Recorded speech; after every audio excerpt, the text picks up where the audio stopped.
कि हम प्रायः बहुत महापुरुषों को देखें कि बहुत बुरा कष्ट भोगना पड़ता है संतों को। ऐसा क्यों? बड़े बड़े पापी हैं ऐसे, उनको कुछ नहीं कष्ट होता, और संत जो भजन कर रहे हैं उनको बहुत ही कष्ट होता है। ऐसा क्यों होता है? ऐसा इसलिए होता है, उसके दो कारण होते हैं।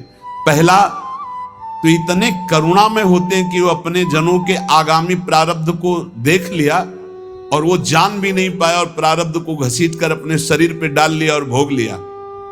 इतना करुणा में हृदय होता है कि अनंत माताओं का हृदय भी उतना करुणा में नहीं होगा। कोई जान नहीं सकता इस बात को। वो देखा कि हमारे अमुक जन पर प्रारब्ध का आक्रमण होने वाला है, तो प्रारब्ध तो मिटाया नहीं जा सकता, भोगा जा सकता है, तो आओ हम भोगने के लिए तैयार हैं, और वो उनके प्रारब्ध को ले लेते हैं। दूसरा, अनंत जन्मों का हिसाब बराबर होना है, भगवत प्राप्ति होनी है। अब आखिरी जन्म है तो जो हिसाब है अनंत जन्मों का, पहाड़ का पहाड़ जमा था, छोटा छोटा भोग भोगते हुए, तो उनको लगता है कि जो संत महात्मा उनको बहुत कष्ट है। बिल्कुल कष्ट नहीं है, केवल प्रारब्ध भोग की लीला। वो दो प्रकार की, एक करुणा करके अपने जनों के प्रारब्ध को ले लेना, एक दूसरा अपने अनंत जन्मों के प्रारब्ध को भोग कर पवित्र होकर भगवान के धाम जाना। दूसरा जो पापात्मा जन है, उनके जो वर्तमान के पाप हैं और पूर्व के पुण्य उनके काम कर रहे हैं, इसलिए उनको कष्ट नहीं दिखाई दे रहा। लेकिन जब पूर्व का पुण्य समाप्त हो जाएगा, वर्तमान का पाप और पूर्व का पाप लगे, तब उनकी दुर्गति हो जाएगी। तो ऐसे ही जब हम धाम में या नाम जपने में या भक्ति में चलते हैं तो लोग हमारा उपहास करते हैं, लोग हमें कटु वचन बोलते हैं, उनको द्वेष होता है भक्तों से, उन निंदा करते हैं। तो दुर्वाच्यान सहस्त्रशा परिभवान नीचै कृतान कोटिशो। करोड़ों प्रकार से कोई हमें दुर्वचन कहे तो भी हमको चुप रहना है। क्यों चुप रहना? हमें अपना काम बनाना है। वो दुर्वचन बोलेगा, हमारे पाप नष्ट हो जाएंगे, हृदय में जलन होगी ना, तो हमारा हृदय पवित्र होगा। हृदय भगवान के लिए सुंदर महल है, सुंदर निकुंज है। नारायण या गौर श्याम को हृदय निकुंज बसइए। बहुत कूड़ा करकट जमा कर लिया गलती करके, उसका नाश होगा। दुर्वाच्यान सहस्त्रशा परिभवान नीचै कृतान कोटिशो।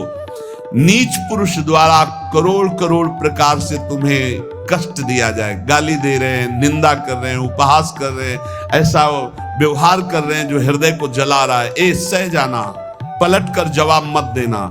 बहुत जल्दी तुम्हारा हृदय पवित्र हो जाएगा और तुम सदा सदा के लिए सुखी हो जाओगे, और वो जो बोल रहा है वो दुखी हो जाएगा। उमा क्षमा सापहुते भारी। तुम चुप रहो, मत बोलो। भक्ष्याक्षादन वास कुट्य मिलना दुखान्यलम कोटिशा। हो सकता है कि तुम्हें भोजन आदि की व्यवस्था हो, वास की सही व्यवस्था न हो, गर्मी सर्दी आदि सहनी पड़ रही, चुपचाप सह लो। थोड़े दिन का जीवन है, भगवत प्राप्ति करनी है। धाम में ऐसी निष्ठा से रहो, भोजन भी नहीं मिलेगा, कष्ट भी मिलेगा, गालियां मिलेंगी, तो भी हम धाम को नहीं छोड़ेंगे। कामाद्यैरति पीड़या च मनसो वैकल्यमात्यंतिकम। अब इतने बड़े भजनानंदी तो नहीं है कि हम काम विजयी हों, तो ये काम आदि दोष हमारे हृदय को जलाएंगे, पीड़ा देंगे, पर हम किसी से कहेंगे नहीं और कोई चेष्टा नहीं करेंगे, सह जाएंगे। वैकल्य मात्यंतिकम, भारी विकलता होने पर भी हम किसी से नहीं कहेंगे, हम कोई चेष्टा नहीं करेंगे, हम सह जाएंगे। ये सोढ़ा वसंत के लिविपने कृष्णश्च तेभ्यो नमः। जो ऐसे श्री राधा और कृष्ण के केल विलास युक्त महल वृंदावन में वास करते, सब कुछ सहते हुए श्रीपाद कहते मैं उनको नमस्कार करता हूं। दोषान स्थिर जंगमेशु कलयन कस्यापि नो द्वेजयन। तुम्हें उद्विग्न करेंगे यहां लोग, तुम्हें परेशान कर सकते हैं, पर तुम उनकी निंदा मत करना, उद्विग्न मत होना, उनकी निंदा मत करना, अपने आप को बचा के निकल जाना। ये मानो परमार्थ में आगे बढ़ने के लिए जरूरी है ये बात। दोषान न स्थिर जंगमेशु, यहां किसी भी जड़ चैतन्य में दोष दर्शन न होने पावे।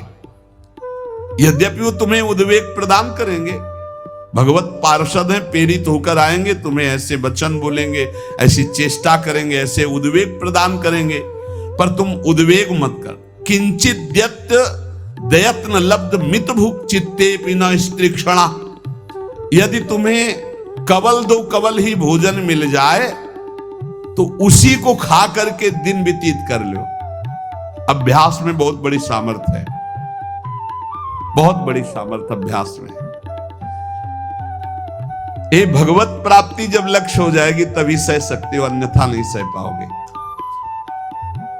अगर कवल दो कवल भी भोजन मिल जाए तो उधर में डाल लिया, पूरा दिन व्यतीत। कवल दो कवल तो बहुत होता है, 3-4 दिन में कभी ऐसे गुड़ मिल जाता था ना गंगा किनारे, गुड़, तो गुड़ पाके एक कमंडल जब गंगा जल पीते थे तो ऐसे भगवान की तरफ, कितने कृपालु भगवान हो, ऐसे एकांत में भी आप हमारे उदर पोषण को देते हो। आज तुम 3 बार पाते हो, एक बार भी भगवान हृदय से जय नहीं बोलते होगे, हृदय से जय नहीं बोलते होगे कि आहा कितने कृपालु प्रभु आप हो, आप कितना प्यार करते हो। कभी रोते हो प्रभु के प्रति, कितना प्यार है प्रभु का। हर व्यवस्था है लेकिन कभी एकांत में जय जयकार हृदय से नहीं कर कि आपकी कितनी अपार कृपा है नाथ हम पर। और कह रहे मितभुक चित्तेपि न स्त्री क्षणा, एक क्षण के लिए भी वृत्ति काम भोग के लिए किसी माता बहन की तरफ गंदी भावना से न जाने पावे। धाम में वास करते हो, ऐसी गलती ना होने पावे। श्री राधा मुरली धरोज्वल यशहा श्रणवन गृणन संस्मरन यो वृंदावन मावसेन मधुर धीर धन्याय तस्मै नमः। जो हर समय राधा मुरलीधर का निरंतर नाम जप करता है, यशोगान करता है, किसी माता बहन की तरफ काम भाव से एक क्षण भी नहीं देखता है, थोड़ा कवल दो कवल मिल जाए उसी से काम चला लेता है, रात दिन भजन में है पर लोग उसे गाली देते हैं, लोग उसको दुर्वचन बोलते हैं पर वो कुछ नहीं बोलता, सह जाता है। तो श्रीपाद कह रहे हैं धन्याय तस्मै नमः, वो धन्य हो गया, मैं उसे नमस्कार करता हूं। ऐसा हमारा जीवन श्री धाम वृंदावन के प्रति समर्पित हो। भावना कभी मिथ्या या कल्पना नहीं होती। उपासक को भाव से ही रसास्वादन मिलता है। भावोत्सवेन भजताम रसकाम धेनुम तम राधिका चरण रेणु माम स्मर। यदि भाव नहीं उत्पन्न हुआ तो अभी जीवन सुन।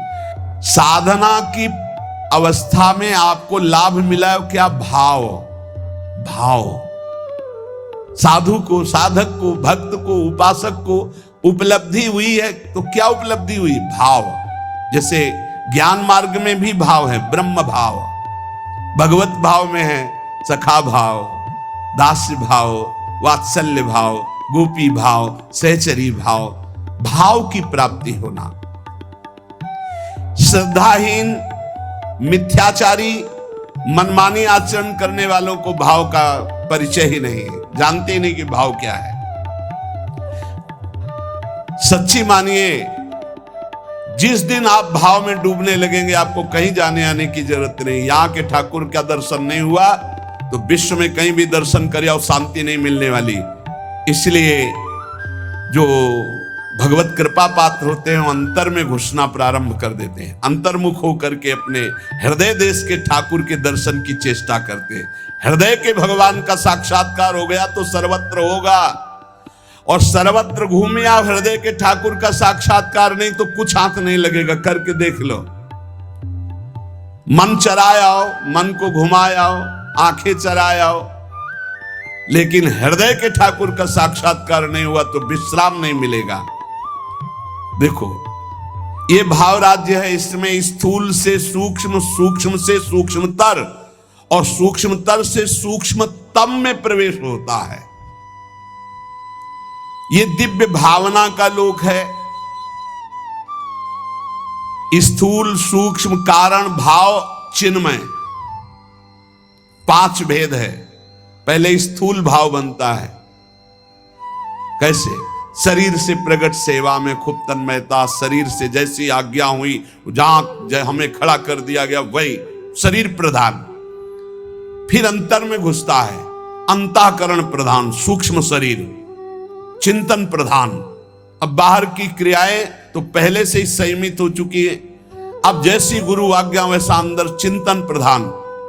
फिर कारण स्वभाव प्रधान हो गया।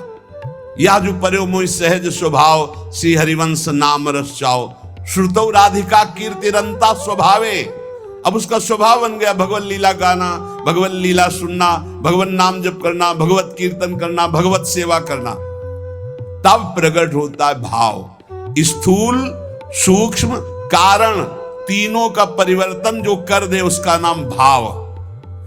भाव के आगे चिन्मय देह की प्राप्ति होती है, जिसे भाव देह कहते हैं। ये बड़ा विलक्षण होता है, न स्थूल होता है, न सूक्ष्म होता है, न कारण होता है, न यातना देह होता है, न देव देह होता है, न स्वाप्निक देह होता है। एक अलौकिक चिन्मय भाव देह है। ये नित्य, जैसे प्रिया प्रीतम वैसा ये नित्य है चिन्मय देह। ये देह केवल कहने मात्र को ये शुद्ध भगवत स्वरूप है। इसमें देह जनित कुछ नहीं है, हड्डी मांस या पुरुष स्त्री के चिन्ह ये सब नहीं है भाव देह में। अब आप विचार कीजिए, ये जो लीलाएं हैं ये चिन्मय देह से हो रही हैं, जहां ना स्त्री चिन्ह है, ना पुरुष चिन्ह है, ना रक्त है, ना मांस है, ना मज्जा है, ना हड्डी है, ना विकार है। निर्विकार चिदानंद चिन्मय देह। कैसे जानोगे कैसी रास हो रही है? यहां देह और देही का भेद नहीं, जैसे आत्मा अलग है देह अलग है। यहां माया का पर्दा नहीं है, यहां बहिरंग प्रकृति का प्रवेश नहीं है, यहां अंतरंगा योग माया का भी प्रवेश नहीं है। यहां माया की चादर डालकर भगवान नहीं खेलते हैं, यहां खुला खेल हो रहा है चिदानंद में। जैसे यहां तो माया की चादर पड़ी हुई, पहले देह फिर अंदर बैठा हुआ चिदानंद तत्व है, उसे कोई बिरला ज्ञानी जानता। समात्मा सुदुर्लभा वासुदेवा स्वरमिति। इस चिन्मय भावदेह की जब प्राप्ति होती है तो केवल प्रिया प्रीतम के मिलन आनंद की व्यवस्था करना और उसी आनंद में पूर्णानंद में डूबना। जैसी हरिवंश लाल ललना मिली तो हियो सिरावत मोर, चिदानंद भावदेह से चरी। इसमें जो चरम सुख है उसके आगे मोक्ष सुख कड़ुआ लगता है। यह रहस्य तभी खुलता है जब दिव्य लीला राज्य के भावरस में डूबे हुए किसी भावुक महापुरुष की शरणागति मिल जाए और उनकी बताई हुई उपासना के क्रम से स्थूल शरीर, सूक्ष्म शरीर, कारण शरीर, तीनों से परे भाव, भाव से भी गाढ़ भाव दे चिदानंदमय की प्राप्ति, तब इस लीला में प्रवेश हुआ। प्रभु की प्राप्ति के अनेकों निश्चित मार्ग सत्य हैं जो मोक्ष प्रदान करते हैं, प्रेम भी प्रदान करते हैं, परंतु ये कुछ विलक्षण है। लीला संदोह में प्रवेश करने के लिए सखी भावापन्न होना ही पड़ेगा। देखो, जब नारद जी ने हठ किया कि मुझे आपकी ब्रज लीला रास देखना है, तो उनको नारद जी से गोपी बनना पड़ा। अर्जुन जी को भी गोपी बनना पड़ा। भगवान शंकर जी ने जब चाहा तो इनको भी गोपी बनना पड़ा। ब्रज लीला के रास में अर्जुन को, नारद जी को, भगवान शंकर को गोपी बन करके प्रवेश दिलाया। लेकिन नवनिवृत्त निकुंज में तो सहचरी भाव के बिना प्रवेश। तीन गोपिन ते दुर्लभ माई, नित्य विहार सहज सुखदाई। यहां धाम परिकर खगमृग पशु पंछी सब चिदानंद। यहां दो नहीं, सब एक है। प्रिया लाल खग मृग पशु पंछी वृंदावन सहचरिया सब का सब एक ही परम तत्व हित प्रेम। प्रेम, ये प्रेम का वैभव। इस नित्य परिकर में भाव देह से सम्मिलित हुआ जाता है। भाव देह के बिना रास और विलास ये परम गुह्य रहस्य है, इसे कोई नहीं जान सकता। ये तर्कों के द्वारा, विद्वता के द्वारा, शास्त्रों के द्वारा प्रमाणित नहीं किया जा सकता, क्योंकि जितने प्रमाण दोगे सब योग माया के अंतर्गत होंगे। योग मायातीत, पहले तो मायातीत मलिन त्रिगुण माया, सतोगुण रजोगुण तमोगुण, फिर इससे भी विशुद्ध जो योग माया है उसके ऊपर जब जाओ तब नवनिवृत्त निकुंज का रस।